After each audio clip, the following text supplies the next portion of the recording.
Guys, may meeting ako ng 6 p.m. para sa HOA namin.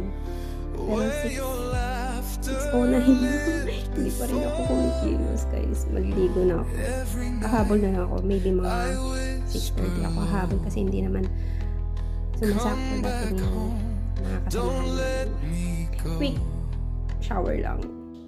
Okay guys. 6:09 kanina. 6:20 na ngayon. Parang 11 minutes lang ako. 11 minutes lang ako naligo. Hahabol ako hanggang 6:30.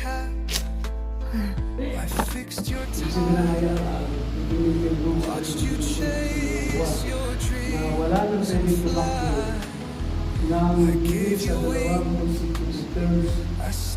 Kasi kung maihigit ka sa dalawang constituents, hindi ka na Okay, I'm done. But ako,